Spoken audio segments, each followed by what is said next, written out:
Welcome to Health 2660. Here we don't just talk about health, we tell the stories that heal. Now please listen to the story. Susan, a vibrant 67-year-old woman, had resigned herself to a life of sleepless nights. The unwelcome ritual had become her norm, waking up not once, not twice, but a minimum of 3 to 4 times each night, driven by an urgent need to use the bathroom. Initially, she dismissed it as simply a consequence of aging, a natural decline she'd have to accept. However, as months morphed into years, her body began to protest. The nightly interruptions, once mere inconveniences, transformed into debilitating assaults on her energy reserves. "I was waking up at least 3 times a night," Susan lamented, her voice tinged with the weariness of countless interrupted sleep cycles. "At first, I thought it was normal for my age, something everyone goes through. But my body just kept feeling more and more drained. It was like a slow leak in a tire. I was constantly running on empty." Driven to desperation, she sought relief through conventional methods. She experimented with various over-the-counter diuretics, hoping to coax her body into cooperating. Then came the sleeping pills, promising tranquil nights and uninterrupted rest. But these solutions proved to be Faustian bargains, offering fleeting moments of slumber at the cost of debilitating side effects. Dizziness became her constant companion, threatening to unbalance her with every step.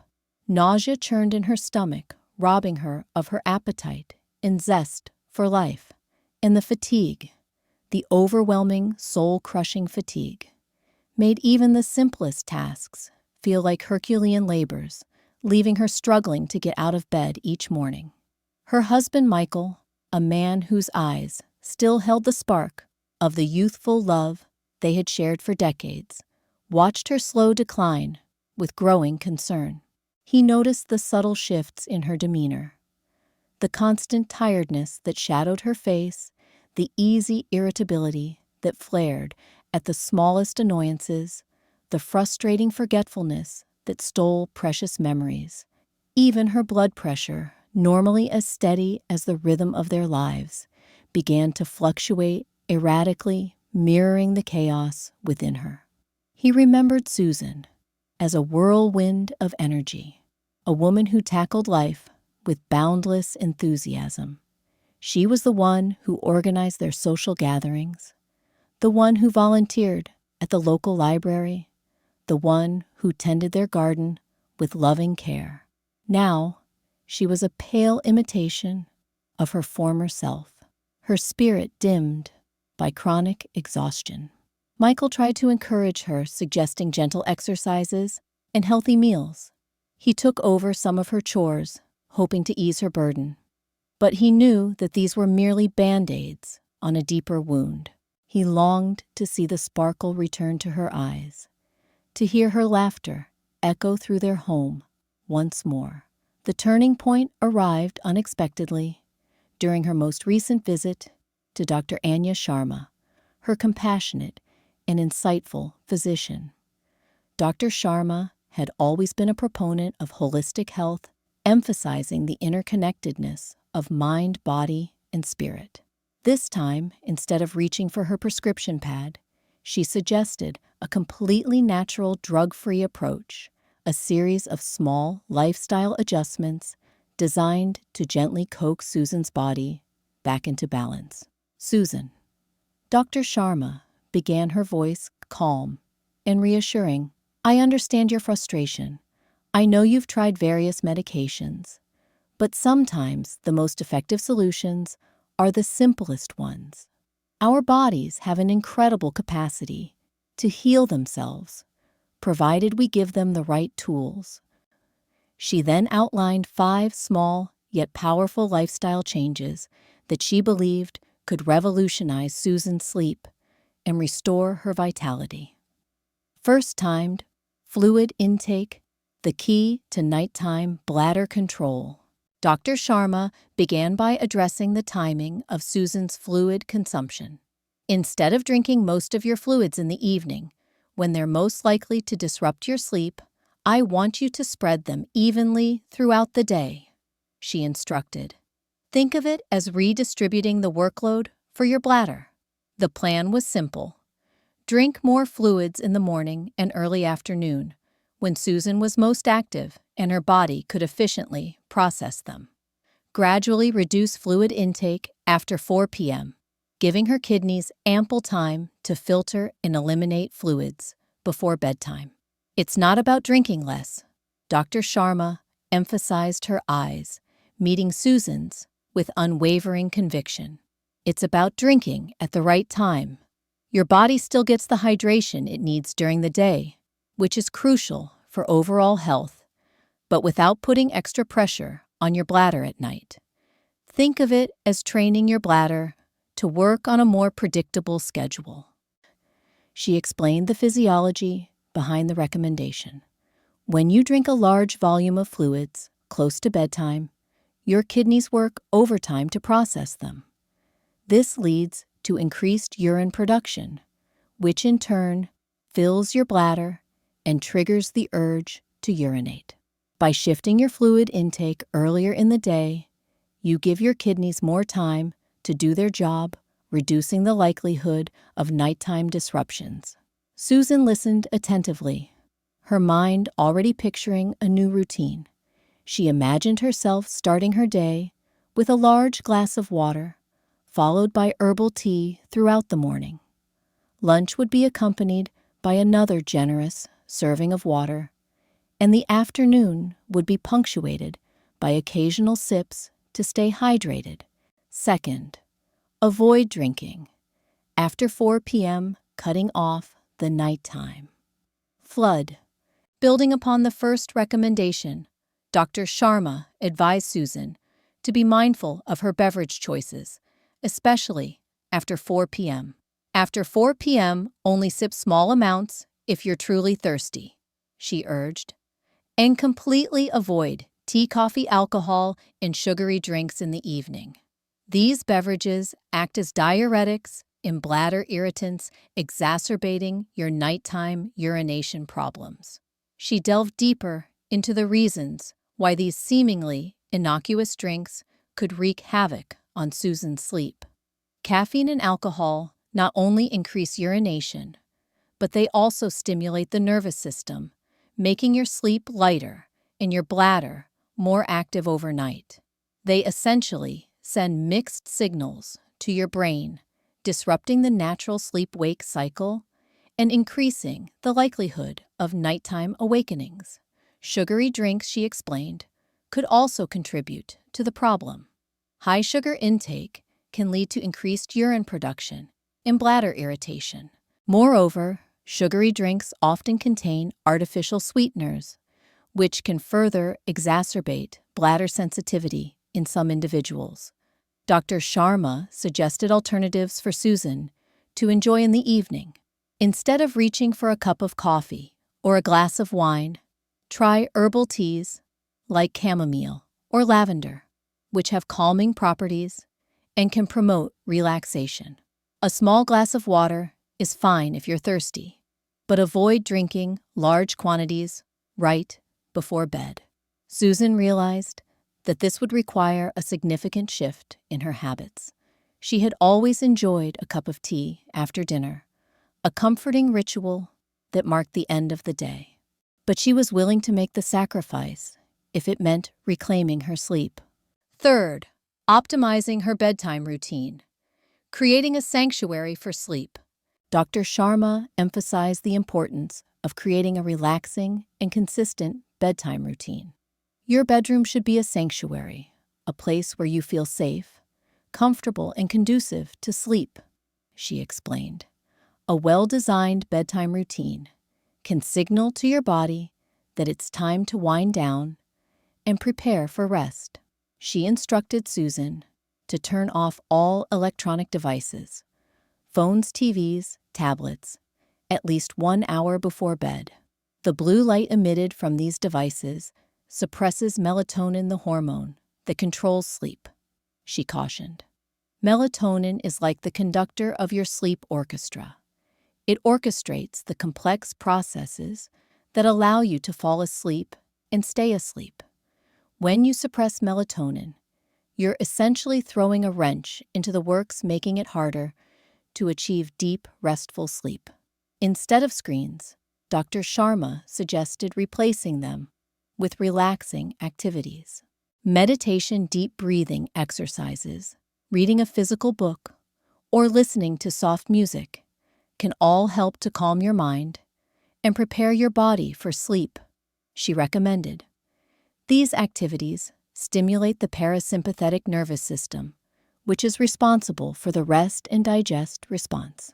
This response helps to lower your heart rate, reduce your blood pressure, and relax your muscles, creating the ideal conditions for sleep.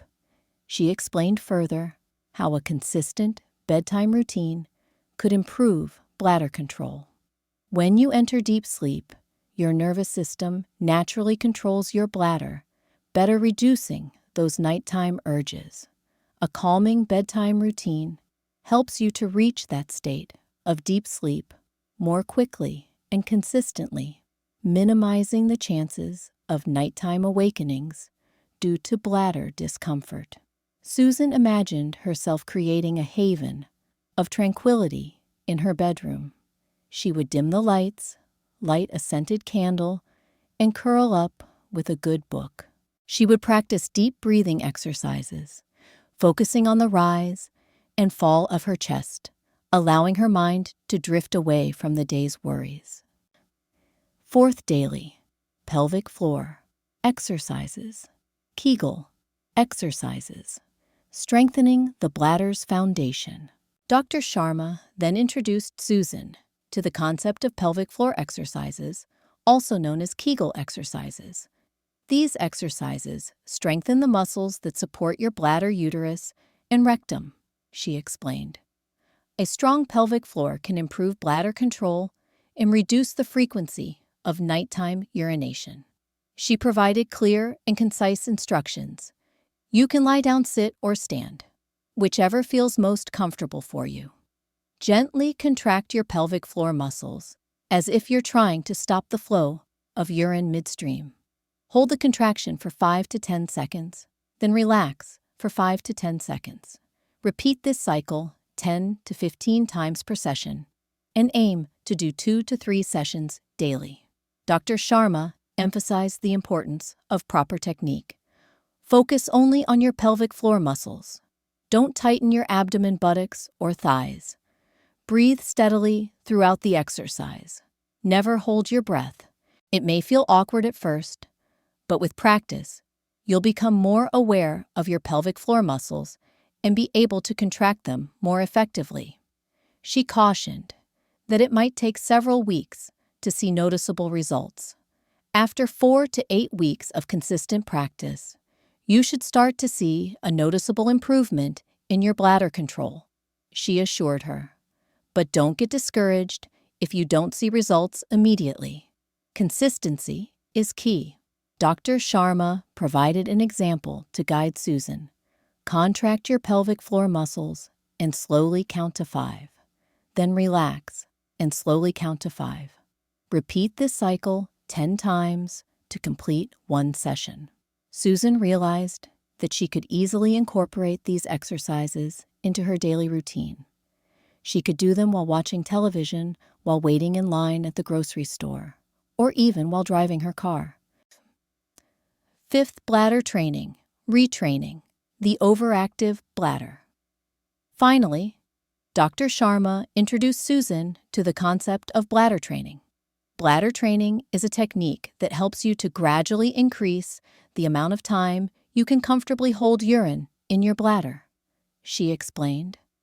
It's like teaching your bladder to be less sensitive and more tolerant.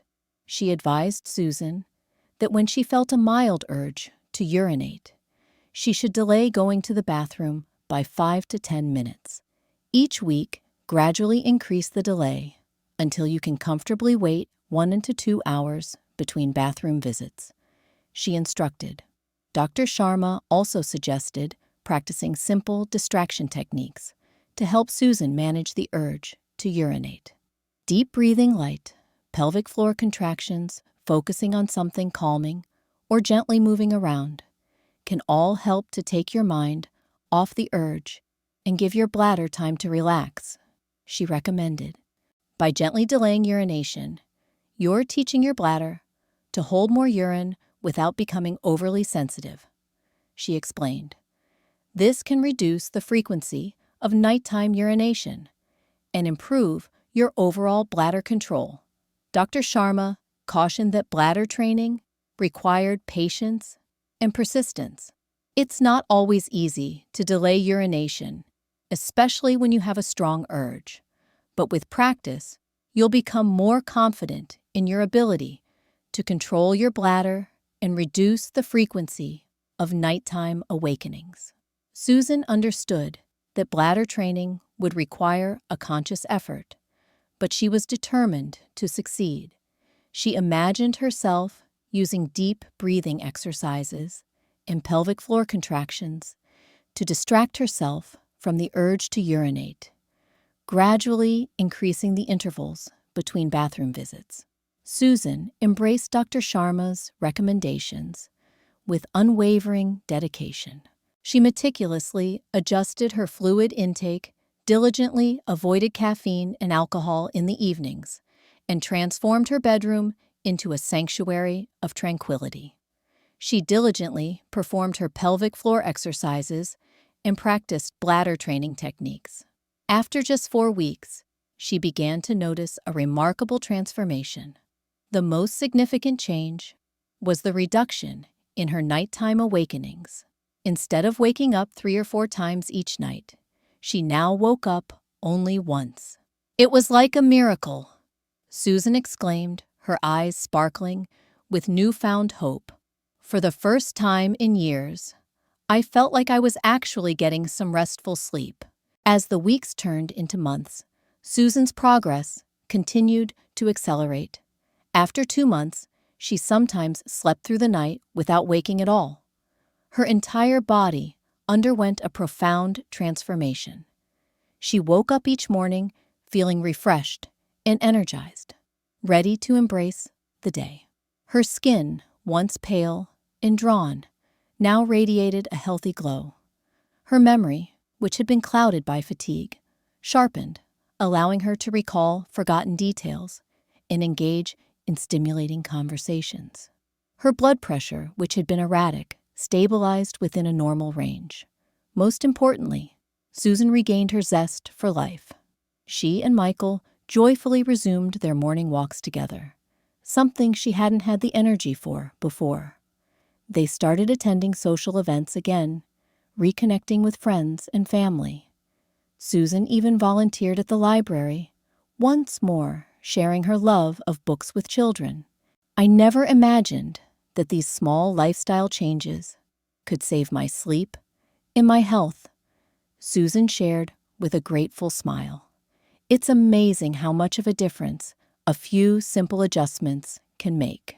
Well, Susan's story is a testament to the power of small changes. Sometimes it's not expensive medications or complicated treatments that restore our health.